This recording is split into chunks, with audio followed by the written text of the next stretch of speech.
We're on the road. Where transportation goes, community grows. Welcome to On the Road with the MTA. And welcome to another exciting edition of On the Road with the MTA. I'm Jay Gibbons alongside with Stephanie Kay from the MTA, who's looking at your phone. What are you doing? I turned it off in case it rang during our podcast. I was being a good girl. Good for you. I even took the vibration off so you wouldn't be bothered at all. Oh, okay. Well, that's okay. The vibration could be fun. Well, that's true, but no, turn it all off. So anyway, yes, back at it again. I love being here in the studio. We meet some wonderful people, and I love that it's getting nicer out. Isn't it beautiful outside? Oh, it is so lovely. Have all the windows rolled down. It's just so nice. And there's a tulip, the tulip festival going on. Yes, going on this week. I was just talking to Ron Smith, who is our guest today, which I love having in the studio. Now, Ron, you gave me your title. Tell me again, because I'll mess it up. What is your title? Well, I'm the president of the Great Lakes National Cemetery Advisory Council. Okay, that's a mouthful. That's what I'm going to call him, Mr. President. Yep. I think that's safe. And you said your good friends call you what? Well, most of the riding friends that I have and other military people that I have, I'm Master Sergeant Ron. I retired after 22 years as a Master Sergeant. And wow. What field? Like, what did you do? Are you the Army? 18 years I was in the military police corps, and then for the rest of the time I was in the medical service. I was a combat medic. Perfect. Which field? Is it Army? Army. Okay, that's what I thought you said. Okay. Did you know that? He's wearing a U.S. Army shirt. I mean, a hat. Oh, he does say Army up there. Okay, yes. There is only one field because the Army was the guys at the Revolutionary War. Navy were the guys that rowed the boat across to Trenton so George could attack. The Marines were the guys that had their muskets cocked in the boats, and everybody knows the Air Force used to be the Army Air Corps. Mm-hmm. Army Air Corps. Army 1. Army 1. Oh. Cool. Interesting. Well, we have the air show coming back here for yes, we do. 31 years they've been gone, so that's going to be I'm looking forward to. I love air shows. And didn't we have some gentlemen here what were they from? What field were they from? They were the Army, weren't they? Yeah. Yes, we had the two gentlemen. Staff sergeants. Yeah. Yes. Did you hear that podcast? I saw that I went to that podcast and checked it out. Well, good. Then they're going to be there too as well. The parachuters. And it's going to be a fun show. Once you guys asked me to come on here, yeah. I checked you out. I went in. Awesome. Oh, good. That's good. Yeah, we have 135 podcasts now. So yeah, there's lots of. So how do you choose to listen to the podcast? Which do you listen to? Like, how do you find yours? Like I said, I got the invite to come on. We met during Wreaths Across America last year. Yes, great. We talked about doing this, and the last time that I talked to you, I went to the site and read or listened to 2 or 3 of them. So I don't know if you went to mtaflint.org. He goes to Podbean. I just don't know which one you would. Yeah, you can get it on YouTube. everything. Apple Music, Google. MTA's okay. Yeah, good. Yeah, it's archived there, so you can go back and look if you want to find out how to get free food. If you have if you need mental health, if you need you want to find out about the Army, it's all archived. We even talked to celebrities. Yes, we have. Mm-hmm, yeah. John Quinones, he was fun. He was on there. Yeah. Yeah, I liked him. And now it's Ron Smith. That's right. Yes. Now, speaking about the Wreaths Across America, if people hadn't heard about that yet, tell us about that, because I thought that was one of the best days spent. It was so wonderful that you guys do that. Real quick, it's a national organization. It has nothing to do with Great Lakes National Cemetery. This is an outside agency who uses the cemetery for their platform, and it happens across the country. A day during December, people donate wreaths to this organization, and they bring them out to various cemeteries, not just the national cemeteries. You could have 1 or 2 right here in town at one of our cemeteries, and they provide wreaths for veterans' grave sites. I think that's wonderful, and it's well attended. I mean, it's fantastic. MTA provided all the transportation, and we had like thousands of people going back and forth and helping put the wreaths on there. Where do you get all the wreaths donated? Where do they come from? Again, it's across the country. So many you places. could go into the Wreaths Across America website and actually donate. What you're doing is donating the money for the cost of the wreath. Okay, gotcha. Some people will actually buy wreaths and drop them off. Now, that's some of the bigger areas out on the West Coast. They do some of that. Okay. But again, they hit just about every cemetery that's willing to have them on it. How many wreaths do you think you may have put out that day? Any idea? The last word I had is that we had 18,000 wreaths. Oh, my goodness. Wow. Well, that's fantastic. It's wonderful. The problem is we need more. Oh, really? Yes. So how many graves are out there? Well, we have just over 38,000 in headstones and niches. It's impressive. I've been out there. Jay, have you been out to the cemetery yet? No. The crosses and this, it's just, they're lined up so perfectly, and it's so very impressive. Yeah. It really is. You guys do a great job out there. The staff out there is fantastic. Most of the guys will stay there until they retire. We're going through some turnover right now. Our Reach Across America, we had a director at that time who is now in a different part of the VA cemetery program. The assistant director from then is now a director down in Florida, and we're getting our new director at the end of this month. Do you know who it is yet? Officially, the name has not been released. Okay. Oh, okay. Well, Yep. But then we can't unofficially I don't say. know. Okay, you'll have to come back on and we'll have to introduce him once he gets in there, or she. Oh, you don't. Yeah, it could be. So, yeah, we'd love to be able to have that acknowledgement and promote you guys. Definitely. So, what are you doing now? What are you working on right now? Well, right now, it's May. Memorial Day is coming up the end of the month. Yep. And we have our own event out there at the cemetery. It's our 18th annual Memorial Day service. So on the 28th of this month, we are going to open up the service with a lot of veterans who are coming out. We've asked MTA for assistance with buses. And we've approved that. We're going to do that. Yay. Yes. We actually have 2 buses coming from SMART down in Oakland County because they've been supporting us with 2 buses for years. Great. And the reason they've been doing that is it's when you get that number of people, you still have to go quite a walk from the parking area to the ceremony. Sure. Well, now we made it even longer. We're going off-site parking. We have so many people showing up. The weather this year that we normally would park in a grass field, it's saturated. Oh, We'd sure. need a battalion of tow trucks just to get people out of the parking lot. Right. Yep. So much like Reach Across America, Mike from over there at Matrix, he shared his contacts with us, and we contacted the hospital. So we have parking at the hospital. Wonderful. We got with you guys and SMART for transportation back and forth. Sure. And we have just a raft of organizations that help us. Everything from the Salvation Army Canteen to the Patriot Guard Riders help us with traffic. The list goes on and on. Isn't it wonderful how people come together and it takes a whole village to be able to do this? And I've always said veterans are our heroes. The reason why we're in this room right now and have this freedom is because of the veterans, because they put their lives on the line for us. And I think one day a year is not enough. Veterans Day is not enough to be able to show our respect. Yep, I agree. So The neat thing is Veterans Day is in November, and that's for those who lost their lives. Memorial Day is in May. That gives us a chance to honor everyone. We have a POW MIA Day, which is not necessarily open to the public just because it happens on a work day for the cemetery. And our goal is to honor people with these. We just did a Vietnam War commemoration service, but not interrupt the cemetery in their mission. Last year, those folks out at the cemetery did 5,038 burials. Oh, my goodness. And those are all in veterans? In a year. And those are all veterans? Well, yes, technically. It's veterans and their spouses who are authorized to be at the cemetery. And we were talking off the air. I don't think any place else does this that I know of, except for right here in Genesee County. That I asked you if you were aware of our services. That MTA does give free rides to veterans, their spouses, or their widows, and we will take you all the way to the Veterans Hospital and wait with you. We'll stop by the grocery store, the pharmacy, on the way home and get you home safe and sound. And that's a fantastic deal that you're giving us. And I say us because I am a veteran. Sure. And one day I might need it myself. But I have a friend, I mentioned to you that one of my friends from the VFW works for you in that program. Oh, wonderful. So it's well known within our community.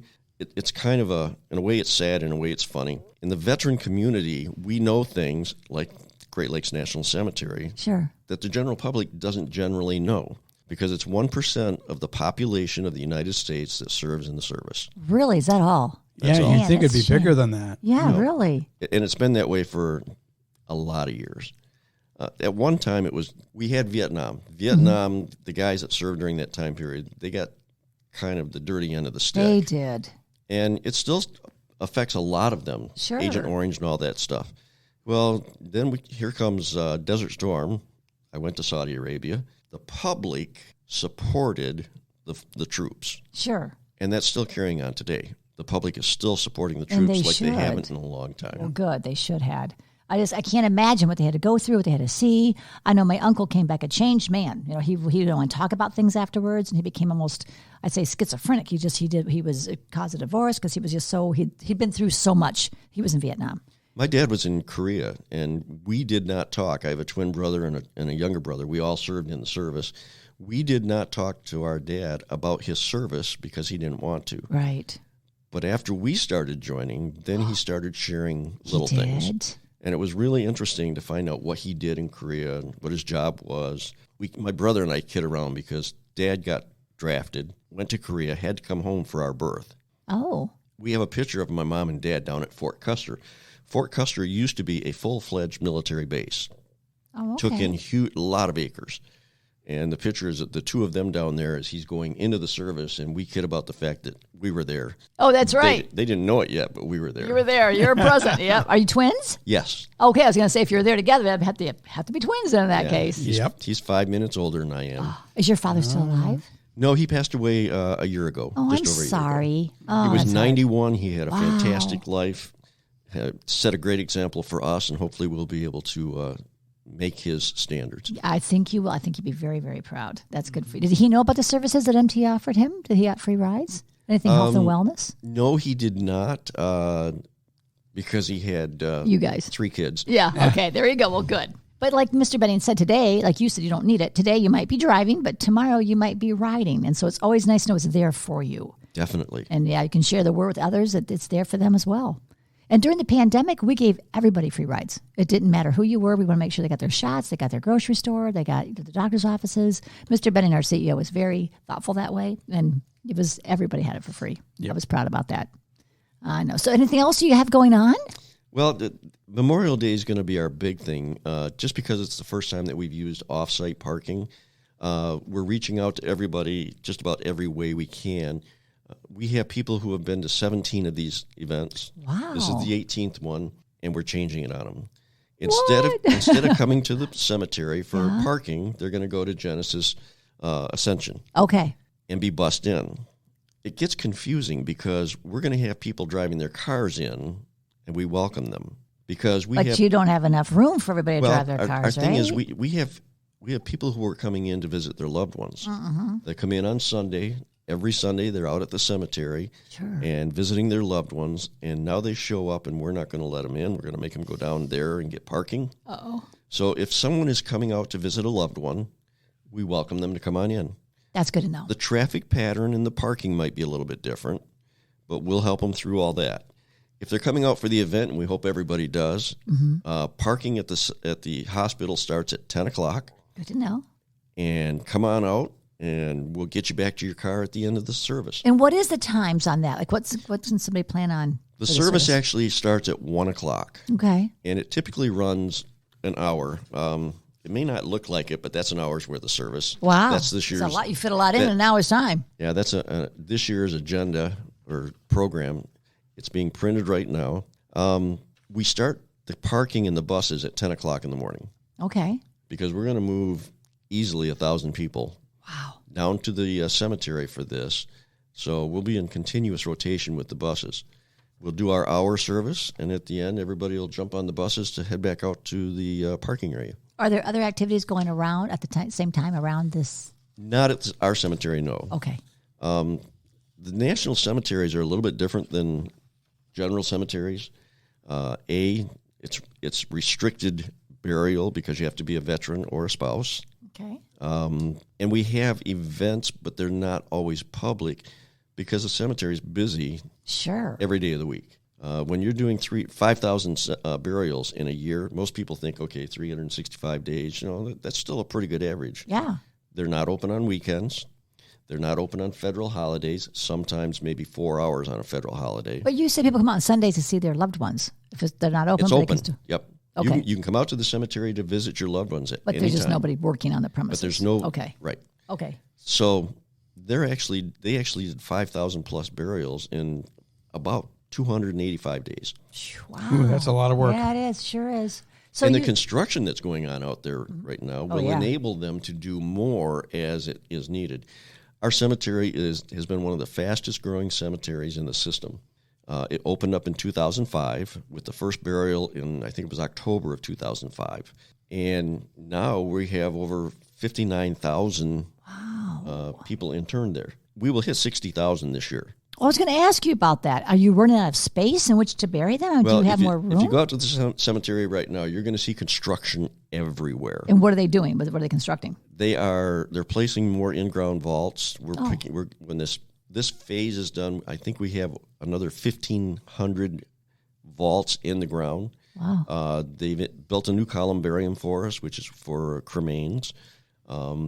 They're adjusting the admin building and the maintenance building to accommodate increased traffic. There's road work that's going on. They're opening up a new section that didn't. The columbarium opened up, and we didn't even have a road back there yet. Oh, wow. This phase will be finished sometime next year. This is the second phase. It's a 5-phase operation. Phase 3, our side of the lake gets back open. We don't have any construction because it's all on the far side of Fagan Lake, if people are familiar with the layout out there. We have, I think it's 255 acres of land. They anticipate will be filled when we get to about 22 to 25,000 burials. When do they estimate that might be time-wise?